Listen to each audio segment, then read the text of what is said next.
Pseudo-conditioning is an increase in responding to the CS or the conditioned stimulus that might occur because of mere exposure to the unconditioned stimulus or the US.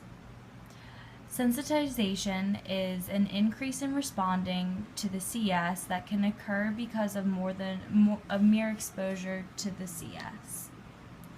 To fix this, you use control groups. They are pseudo-conditioning and sensitization are possible in any conditioning experiment. Conditioned inhibition. Excitation is when the CS is associated with an unconditioned stimulus. Inhibition is when the CS is associated without a US. They are opposites.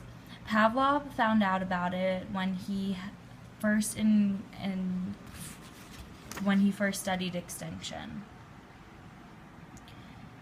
So, how to detect a conditioned inhibition? There are two methods.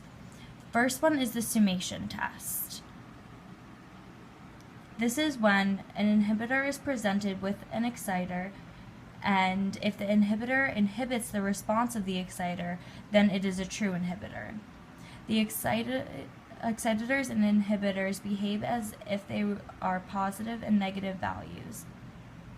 Ordinal predictions are knowing stimuli can cause more or less exciting depending on what it is. Two exciters are greater than one exciter, and one exciter and one inhibitor is less than one exciter.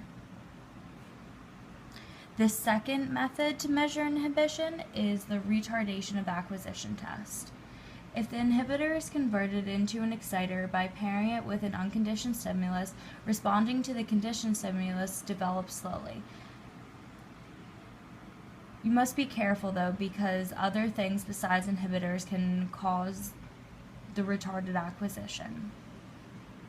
Lastly, a bidirectional response system is a response that can go above or below the baseline level. Directional changes in baseline response can correspond to an exciter or an inhibitor. How to produce a conditioned inhibition. The first method is differential or discriminative inhibition.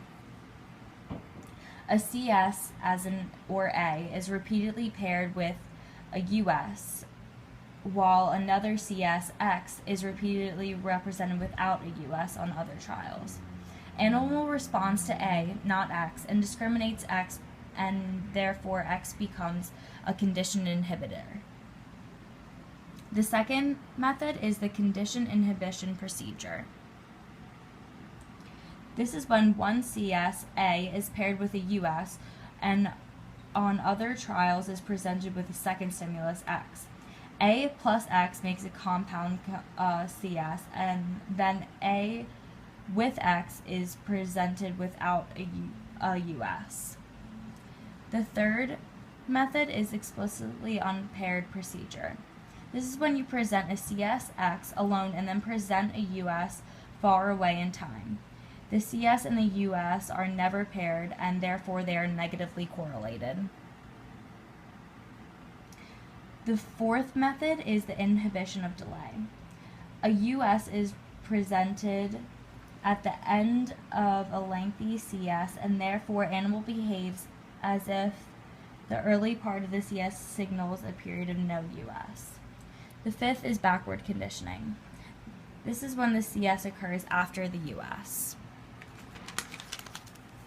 There are two methods that don't produce true inhibition. The first one is latent inhibition. This is when the CS is pre-exposed without the US multiple times. Pre-exposure alone can't cause the CS to become the inhibitor. The second is extinction. Two CSs separately paired with a US, and then one is extinguished by presenting it alone over and over again. What happens is they are presented with two stimuli together in a compound. After extinction, the CS was still an exciter.